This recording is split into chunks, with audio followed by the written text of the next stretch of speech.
님 안녕하세요. 네, 안녕하세요. 대선 후보 등록 후 첫 일정으로 대구를 내려갔고 대구 마라톤 대회도 참여하는 등 대구에 공을 많이 들이고 있습니다. 이번 선거에서 대구가 가지는 중요성은 뭔가요? 보수 진영이 완전히 바뀌어야 됩니다. 그래서 보수 진영의 심장이라고 할 수 있는 대구에서부터 그 변화를 외치고 있다 이렇게 보시면 될 것 같고요. 실제로 지금 윤석열 대통령의 계엄과 탄핵으로 인해 가지고 대구도 그렇지만은 보수 정치권 전반이 침체되어 있는 상황입니다. 그 속에서 결국 과거에 4년 전으로 돌아가 보면은 이준석을 그 당시에 36세 당대표로 만들었던 데부터 보수의 승리 연속은 시작되었다. 그걸 다시 한번 상기시켜 주려고 하는 겁니다. 이번 대통령 선거에서도 결국 이준석으로 대동단결 그렇게 했을 때 다시 한번 하나의 대안으로서 새로운 보수가 존재할 수 있다는 걸 보여주려고 합니다. 현장에서 느껴지는 대구 표심은 좀 어떻습니까? 굉장히 우호적입니다. 예, 저도 대구를 자주 내려가 봤고 그리고 저도 많은 사람들 만나봤지만 윤석열이라는 그 어두운 그림자가 조금씩 거쳐가는 상황 속에서 그럼 그 대안이 누가 돼야 되느냐에 대한 지금 기대 심리와 더불어 가지고 여러 가지 그 안에서의 토론이 진행되고 있다. 이걸 느낄 수 있습니다. 이 출퇴근 인사를 빠지지 않고 있습니다. 특별한 이유가 있습니까? 저는 정치하면서 항상 이런 출퇴근 인사라든지 다수의 대중을 만날 기회를 찾아다녔습니다. 이건 저희가 여론조사나 이런 것을 매몰돼가지고 정치를 보게 되면 말 그대로 정치 초고관여층의 생각만 담아낼 수밖에 없거든요. 네. 근데 실제로 강남역이든 대구의 어떤 번화가든 이런 데 가서 유권자들 접촉해 보면은 여론조사에 나오는 것처럼 뭐 이렇게 정량적으로 지지, 뭐 반대 이렇게 나오지 않습니다. 굉장히 주관식 가까운 답들이 나오거든요. 근데 그런 걸 잘 조합해내야 선거에 반영하고 또 유권자가 원하는 것을 메시지 담아낼 수 있는 거거든요. 그래서 저는 제가 지금까지 뭐 과거 국민의힘의 전당대회를 하든 아니면 동탄을 선거를 뛰든 아니면 어떤 선거에 도전하든 간에 그 부분을 최우선시합니다. 개혁신당 이번 대선의 핵심 키워드, 뭐 선거 구호라고 할까요? 뭐가 있을까요? 저는 미래를 바라봐야 된다 보고요. 그래서 저희가 압도적 새로움이라는 지금 구호를 쓰고 있습니다. 근데 미래에 우리가 겪게 될 위협이라고 하는 것은 지난 몇 년간 정치권에서 다뤄왔던 것과 아주 다릅니다. 지난 몇 년간 윤석열과 이재명, 한동훈 이런 법률가들이 정치를 장악하면서 결국 누구를 감옥에 넣느냐 아니면 내가 방탄하느냐 이런 것들이 정치의 전면에 등장했었거든요. 근데 이건 생산적인 주제들이 아닙니다. 그냥 사법부에서 다뤄야 되는 것이지. 근데 앞으로 정치가 다뤄야 될 문제들은 어떻게 하면은 트럼프의 글로벌 그런 무역 분쟁이나 관세 전쟁에 우리가 대응할 것인가. 그리고 또 중국의 어떤 과학기술 패권 부상에 있어가지고 어떻게 대한민국이 대처해야 될까. 이런 문제거든요. 근데 여기에 대해서 아까 열거했던 법률가나 법조인 출신들이 대응할 수 있겠느냐. 저는 한계성을 느끼기 때문에 국민 여러분께서 심각하게 받아들이셔야 됩니다. 지금 뭐 수도권에 계신 분들은 잘 인지 못하실 수 있겠지만은 저는 뭐 창원 그리고 구미, 포항, 여수 이런 곳을 대한민국의 러스트벨트라고 부릅니다. 이 러스트벨트에 있는 분들 같은 경우에는 산업이 어려움을 겪고 일자리가 사라지는 것을 최근에 체감하고 계십니다. 특히 이런 무역 분쟁 속에서 그런 게 가속화되고 있는 것인데 이런 것들을 담아내는 게 중요한 것이지 또 누구 감옥 보내겠다? 이런 얘기하는 사람 있으면 바로 그거는 퇴출시켜야 됩니다.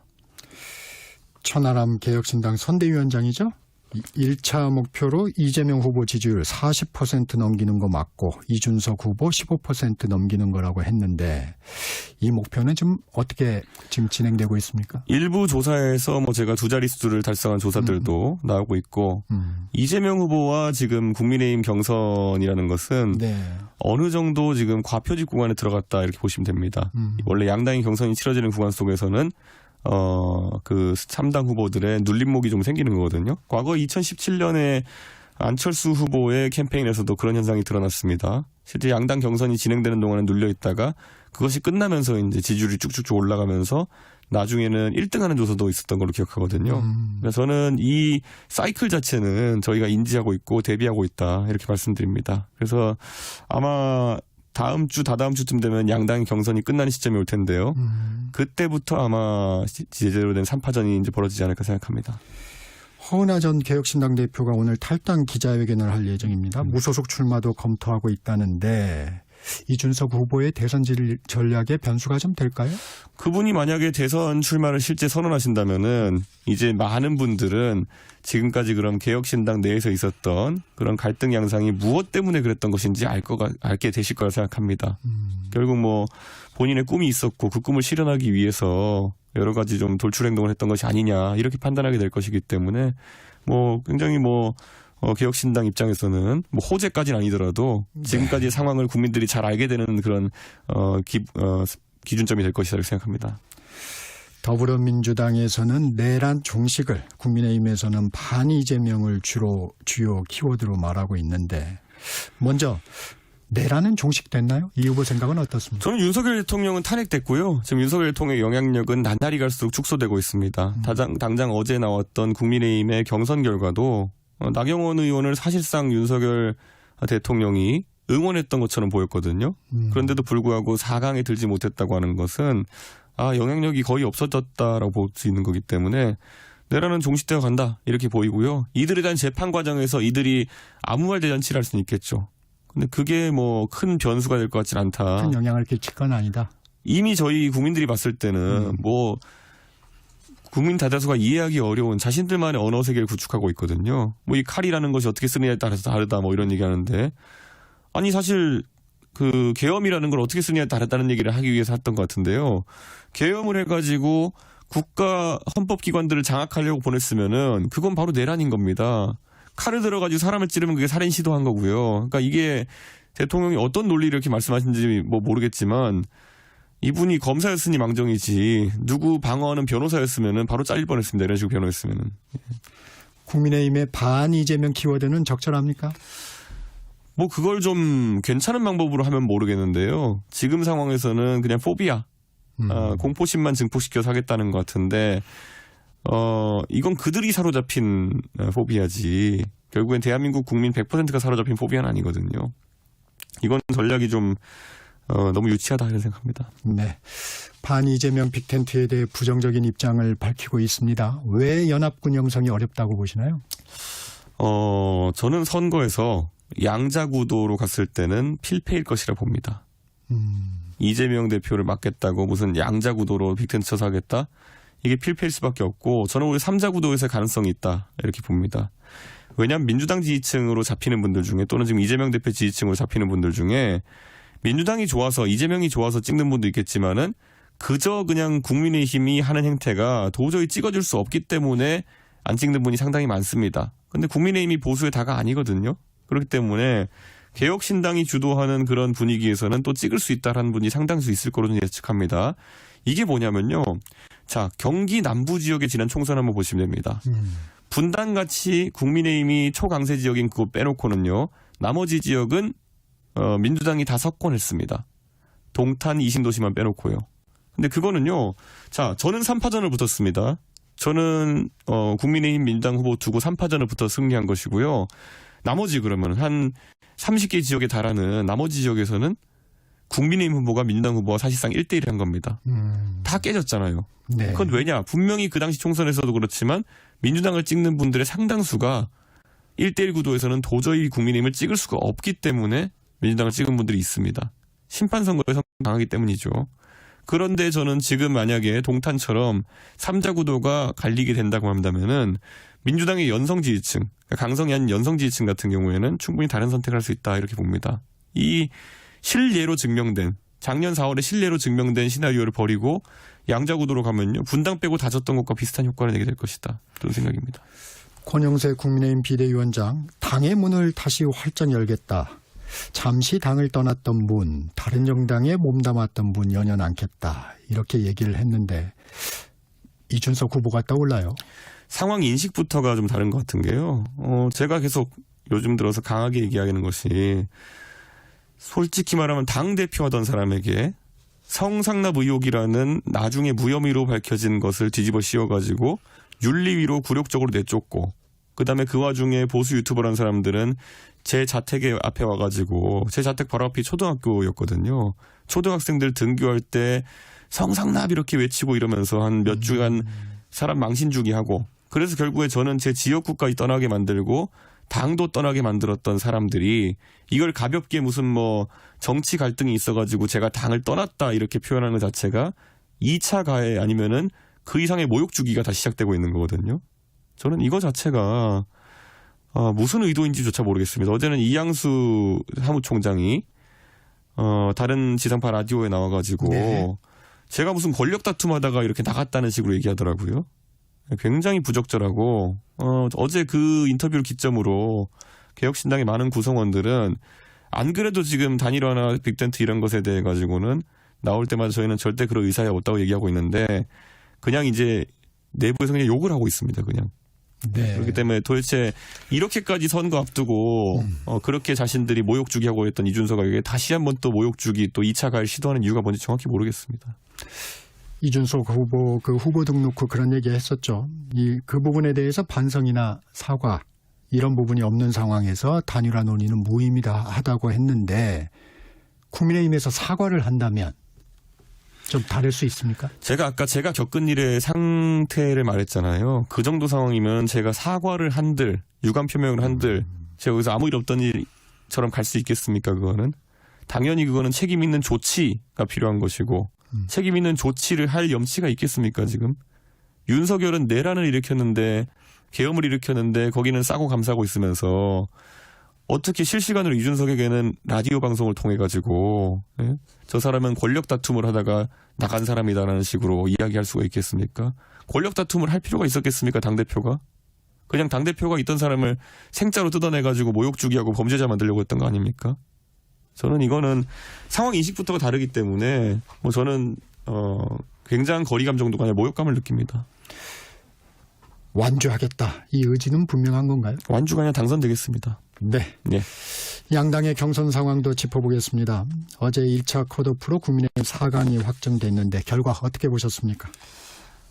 저는 안철수 후보가 들어가기를 바랬고요. 그래서 제가 어제 방송에서도 몇 군데서 공개적으로 안철수 후보가 꼭 들어갔으면 좋겠다. 왜냐하면은 누군가는 저 안에서 정상적인 메시지를 내는 사람이 있어야 된다. 계엄 국면에서 계엄은 잘못되었다 이야기하고 탄핵 표결에서도 별다른 어떤 흔들림 없이 찬성 투표를 하고 저는 안철수 후보의 그런 측면을 제가 안철수 후보와 과거에 좀 네. 다투는 지점이 있었다 하더라도 이건 응원하고 칭찬합니다. 그런데 다행히도 이번에 안철수 의원이 4강 안에 들게 돼가지고 굉장히 저는 뭐 그래도 이 민심 100% 여론조사 물론 역선택 방지 조항이 있긴 그렇죠. 했지만은 네. 그래도 민심에서는 확실히 이런 결과가 나오는구나 생각합니다. 이게 이 당 경선에서 드러나고 있는 표심 그 해석을 그렇게 하시는 거군요. 나경원 의원이 아까 말씀드렸던 것처럼 사실상 윤석열 대통령의 응원을 받았다고 저는 보는데 떨어진 걸 보면은 윤석열 대통령의 영향력은 실시간으로 그냥 영의 수렴에 가고 있다 이렇게 봅니다. 좀 이른 감은 있지만 본선 후보로는 누가 유력해 보입니까? 이건 제가 예측을 안 하겠습니다. 제가 예. 이거는 예의도 아니고 예. 제가 예측하는 게 좀 어렵습니다. 경선의 형식적인 측면은 좀 어떻게 보셨는지도 궁금합니다. 예능적 요소를 좀 도입을 했다가 희화화 논란도 좀 일었어요. 국민의힘의 컴플렉스죠. 그러니까 국민의힘이 사실 이준석 대표 시절을 제외하고는 젊은 세대의 확고한 지지를 얻기 어려우니까 계속 시도하는 것이 뭐 젊어 보여라. 아니면 뭐 재밌어 보여라. 이런 게 되게 힘든 겁니다.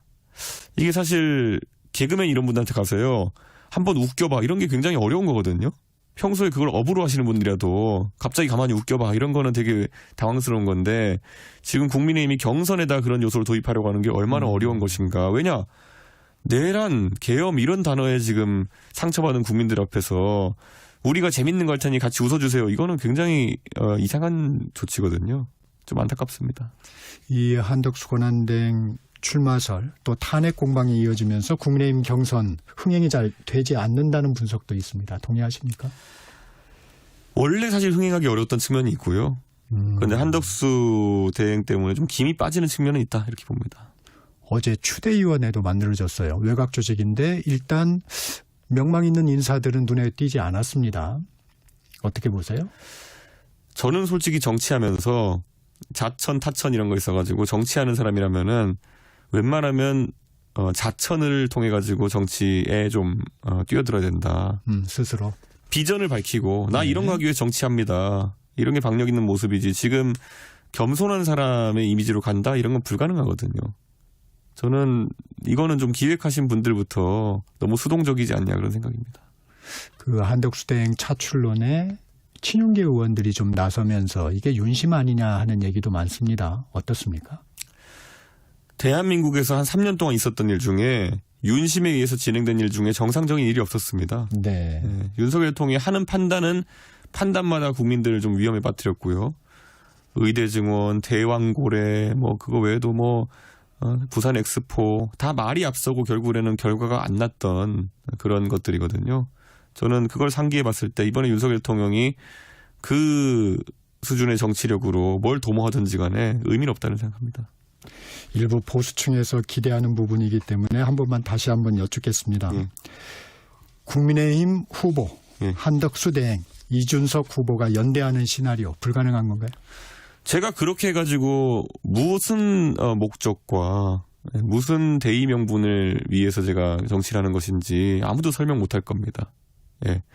제가 말했지만 제가 보수 진영을 위해 가지고 당대표로서 대선 승리, 지선 승리까지 만들어내 놓고 저를 사실 정치적 살인하려고 저를 했던 사람들한테 무슨 희대의 가스라이팅을 받아가지고 야, 이재명을 막으려면 네가 함께 해야지 라는 정도의 아주 간단한 정치 논리로 제가 그에 호응한다고 하면은 저는 무슨 정치를 해온 겁니까 도대체. 예. 저희가 그런 말도 하잖아요. 뭐 가족을 죽인 원수 이런 거. 저는 저를 죽이려고 했던 원수예요. 예. 네. 그러니까 저는 이걸 어떻게 대응해? 제가 이거 사적인 감정을 이렇게 한다고 생각하는 분들이 있다면요.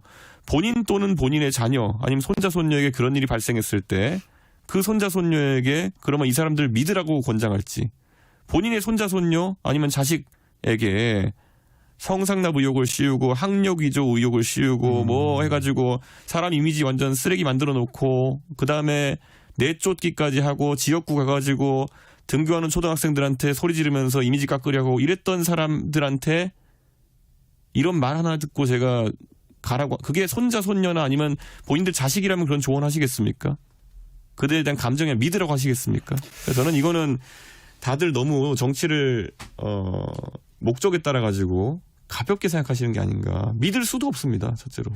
강경한 어조에서 좀 느껴지는 게 있네요. 한덕수 대행 한미 간의 관세 협상을 지휘하고 있습니다. 민주당은 최종 결론은 새 정부에 넘기라고 하고 있습니다. 어떻게 해야 한다고 보십니까? 그런 게 맞죠 사실은. 예, 관세와 관련해서 저는 항상 언론에 나와서 예측할 때 트럼프 대통령의 저런 전략은 지속 가능성이 없다. 원래 경제학의 기본인 어떤 자유무역에 대한 지능이라든지 아니면 국제적 분업이라든지 이런 것에서 상당히 벗어나 있기 때문에 트럼프 대통령이 결국은 저 관세 정책을 멀지 않은 미래에 걷어들일 것이다. 그래서 여유를 갖고 대응해야 된다 이렇게 항상 얘기했는데 실제로 그렇게 될 것이라 봅니다. 민주당 경선 얘기도 해보겠습니다. 이재명 후보 누적 득표율이 90%에 육박합니다. 득표율 어떻게 평가하십니까? 사실 지난 한 3년 동안에 경쟁자들의 공간을 삭제했습니다. 그렇기 때문에 이재명 대표가 이런 주목도를 갖는 것은 당연하다 보고요. 이걸 뭐 잘했다 못했다 평가하기에는 이재명 대표가 기술적으로는 이걸 잘했습니다. 그런데 그게 과연 민주당 내에서의 다양성이라는 걸 확보하는 데 도움이 됐는지는 잘 모르겠지만 내란이라는 아니면 계엄이라는 이 국면 속에서 이 허물이 크게 부각되지 않는 모양새입니다. 그래서 윤석열 대통령이 결국에는 이재명 후보를 유력 대선주자로 만들어줬다. 그 지적할 수밖에 없고요. 우리나라 항상 그랬습니다. 예, 문재인 대통령과 추미애 장관이 윤석열이라는 사람 만드는 거고요. 그다음에 이제 윤석열이라는 사람이 이제 이재명 대표를 유력 주자로 만든 겁니다. 다른 당 상황이긴 하지만 김동연, 김경수 후보 득표율이 한 자릿수입니다. 네. 차기를 위한 포석이라면 어느 정도의 득표율이 좀 나와야 하지 않나요? 근데 김동연 지사도 그렇고 이재명 대표보다 오히려 연령대가 높으신 편입니다. 네. 그렇기 때문에 지금 정치권에 많은 60년대 후반생 아니면 60대 후반 아니면 70대 초반의 후보들이 나와 있는데요. 이분들은 거의 다 마지막이라고 보고 이번 선거 임하고 있지 않을까 그런 생각입니다. 네. 공약 좀 보겠습니다. 네. 이준석 후보 과학기술과 교육을 강조하고 있습니다. 민주당 국민의힘 후보들 사이에서 AI에 대한 대대적 투자를 공약하기도 합니다. 이 후보의 인공지능 발전 전략 궁금합니다. 실제로 100조, 200조 이런 숫자를 앞세우는 분들은 진지하게 고민 안 했다. 저는 이렇게 생각합니다. 특히 이재명 대표가 100조 얘기하니까 한동훈 후보가 200조 이러는 거는 이게 경마장도 아니고 지금 도박장도 아니고 뭐 하는 건지 약간 모르겠습니다. 제가 말하는 것들은 사실 AI라고 하는 것은 첫째로 규제를 어떻게 드러내느냐가 중요합니다. 왜냐하면 이 학습을 위한 데이터 같은 경우에는 어떻게 습득하고 어떤 대가를 비용을 지불하느냐가 정립되어 있어야지만 AI 기업들이 활용할 수가 있는 겁니다. 그래서 저는 AI에 대한 데이터 그것을 공정 이용 단가를 책정하고 자유롭게 이용할 수 있게 하는 것을 하나의 골자로 삼고 있고요.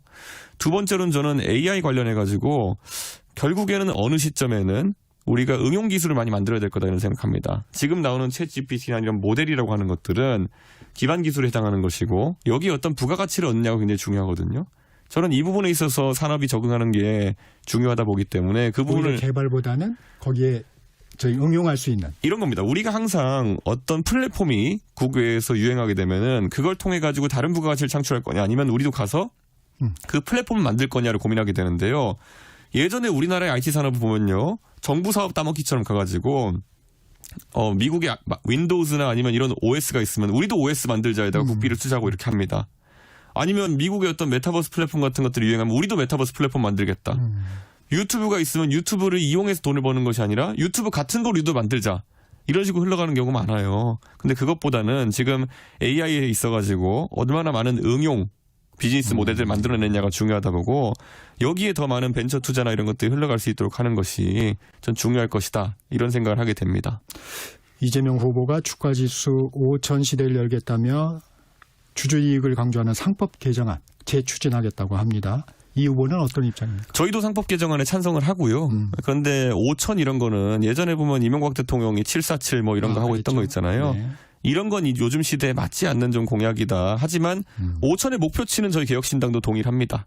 그래서 저희는 5천의 목표치를 달성하는 데 있어가지고는 민주당과 좀 다른 이견이 있을 수 있겠지만은 꼭 그 코스피 지수가 오를 수 있도록 저희도 주주의 이익을 최우선시하고 그리고 지금 보면 뭐 증권 주식의 그 청산 가치보다 현재 가치가 못한 경우도 있고 뭐 여러 가지 주식시장에 왜곡이 일어나고 있습니다. 그런 건 상속이나 이런 것 때문에 그런 건데요. 엄격하게 그런 거 다뤄가지고 주식 가치가 왜곡되지 않도록 하겠다는 말씀 드립니다. 짧게 여쭤보겠습니다. 다소 인기 없는 정책 같은데 노인 무임승차를 폐지해야 한다는 주장도 하고 있습니다. 네. 어떤 배경입니까?